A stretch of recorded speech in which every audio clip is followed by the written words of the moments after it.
आज हम बनाएंगे ढाबा स्टाइल आलू पराठा, जो कि बहुत ही सॉफ्ट और बनने वाला है और इसको आप चटनी के साथ, दही के साथ सर्व कर सकते हो। तो चलिए शुरू करते हैं। तो सबसे पहले चाहिए हमें 3 या 4 मीडियम साइज के आलू, जिसको मैंने ऑलरेडी बॉईल करके रखा है। सो आलू अच्छे से बॉईल हो चुके हैं।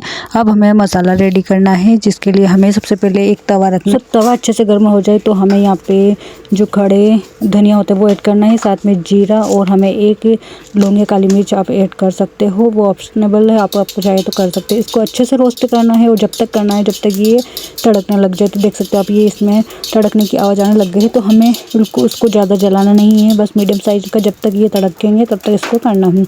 सो ये देखिए हमारा हो गया रेडी, और अब इसको हम अच्छे से कूट लेंगे, बारीक पेस्ट बना लेंगे। तो आप चाहे तो मिक्सी में भी कर सकते हो। तो यहाँ पे मैंने अच्छे से कूट लिया है और ये देखो आप, ये कर लिया है। अब हम यहाँ पे लेंगे 8 से 10 लहसुन, और उसमें 3 हरी मिर्ची और थोड़ा सा अदरक का टुकड़ा हम ऐड करेंगे इसमें। तो ये देखिए मैंने मिर्ची कट कर ली है सारी, और साथ में मैंने अदरक का टुकड़ा भी इसमें ऐड कर दिया। हम इसका भी अच्छे से पेस्ट बना लेंगे बारीक।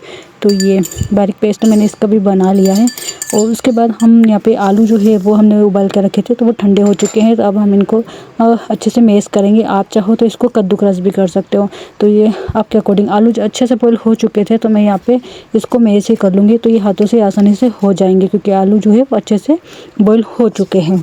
तो अगर आपको दरदरा पसंद है तो आप इसको कद्दूकस भी कर सकते हैं। उसके बाद मैंने यहाँ पे 1.5 चम्मच लाल मिर्च, और साथ में आधी चम्मच हल्दी और नमक 1 चम्मच ऐड किया है, और साथ में मैंने चाट मसाला ऐड किया है, और उसी के साथ ही मैंने यहाँ पे ऐड करूँगी मैं धनिया पाउडर। तो सारे मसाले मैंने अच्छे से मिक्स कर लिए। और उसके बाद हमने जो भुना हुआ जीरा और इनके पेस्ट तैयार किया था वो भी डाल दिया है। फिर हमें लेना है एक पैन, उसमें हम तड़का लगाएंगे। तो अच्छे से गर्म होने के बाद जीरा हिंग ऐड कर लिया आप, और उसके बाद कटी हुई हरी मिर्च भी ऐड कर देंगे, और इसका जो कच्चा फ्लेवर निकल जाए तब तक इसको हम अच्छे से करें। आप गैस को लो फ्लेम में कर लें। तो हमें एक बात का ध्यान रखना है कि जो पराठे हैं वो एकदम सॉफ्ट बनने के लिए आप आटे में दही को ज़रूर ऐड कर ले थोड़ा सा, तो काफ़ी सॉफ्ट बनेंगे। और साथ में मैंने यहाँ पे अदरक और लहसुन का जो पेस्ट बनाया था वो भी मैंने इसमें ऐड कर दिया। तो हम इसको भी जब तक पकाएंगे जब तक इसका कच्चा फ्लेवर नहीं निकल जाता है, तब तक इसको हम अच्छे से पकाएंगे। सो हम 2 से 3 मिनट इसको पकाएंगे, ज़्यादा नहीं पकाना हमें। सो ये देख सकते हो आप, हल्का सा भुन-भुना होने लग गया है। ये इसका जो कलर है वो चेंज होने लग गया है। तो ये देखो आप, जब इसका कलर अच्छे से चेंज हो जाए और ये पक जाए, तो उसके बाद हमें इसमें ऐड करना है जो हमने आलू में सारे मसाले ऐड करे हैं, वही आलू इसमें ऐड कर देना है। तो यहाँ पे मैं सारे आलू अच्छे से ऐड कर दूँगी, और इसको हमें अच्छे से मिक्स करना है। सो हमको अच्छे से मिक्स करना है इसको, और ज़्यादा एकदम लो फ्लेम में नहीं, मीडियम जो फ्लेम है उसमें इसको पकाना है, क्योंकि आलू जो है ऑलरेडी बॉईल है, और बस हमें जो मसाले हैं उनका थोड़ा सा कच्चापन निकल जाए, इतनी देर इसको करना है। तो हम इसको अच्छे से मिक्स करेंगे। तो ये देखिए, तो काफ़ी अच्छा इसमें स्मेल आ रही है मसालों की। तो ये हम इसको अच्छे से मिक्स करेंगे, और इसी के साथ हम इसमें 2 से 3 बूंदे यहाँ पे ऐड करेंगे नींबू की। तो वो ऑप्शनेबल है, आप चाहो तो आप कर सकते हो। तो यहाँ पे मैंने कर दी है ऐड, और इसको फिर ऐड करने के बाद इसको अच्छे से मिक्स करेंगे, और फिर हम इसको 2 मिनट के लिए पकाएंगे बस। तो मसाला हमारा रेडी हो चुका है। अब हमें यहाँ पे देख सकते हैं एक लोई लेना है, और उसको इस साइज़ में हमें इसको, मीडियम जो साइज़ है उस हिसाब से इसको बेल लेना है, और उसमें मसाला ऐड कर देना है।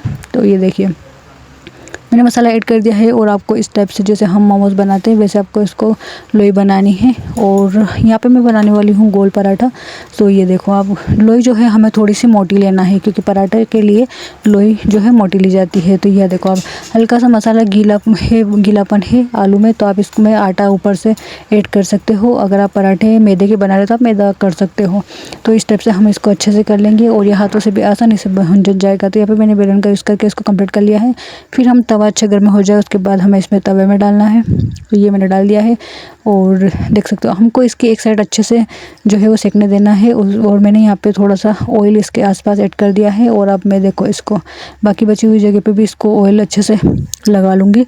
सो आप चाहो तो यहाँ पे बटर का भी यूज़ कर सकते हो, आप चाहो तो ऑयल का भी यूज़ कर सकते हो, आप चाहो तो घी का भी यूज़ कर सकते हो। तो यहाँ पे मैं ऑयल का यूज़ कर रही हूँ, तो आप चाहो तो बटर और घी का भी यूज़ कर सकते हो। अब हमें इसको दोनों साइड से अच्छे से सेकना है। तो दोनों साइड से हमें सेक लेना है और उसके बाद हम इसको निकाल सकते हैं। तो आपको जितने पराठे बनाना है आप उसी हिसाब से इसको बना ले, तो काफ़ी टेस्टी बनने वाले हैं। और ये देखो बिल्कुल भी इसमें से मसाला नहीं निकला है। और आप इसको जो है दही है, सूखी सब्जी आलू की, और या फिर आप केचप है या चटनी के साथ इसको सर्व करें तो बहुत ही। और ये देखो पराठे कितने सॉफ्ट बने हैं, मैं दिखाती हूँ अभी। तो ये देखो पराठे बहुत ही ज़्यादा एकदम से सॉफ्ट बने हैं, इतने अच्छे कि मतलब मुंह में जाते से ही वो घुल रहे थे। ऐसे पराठे हैं तो काफ़ी अच्छा है। तो आप आटा लगाए तो उसमें दही थोड़ा सा ऐड कर दीजिएगा, तो काफ़ी टेस्टी बनेंगे। मिलते हैं नेक्स्ट वीडियो में। खमा गनीसा।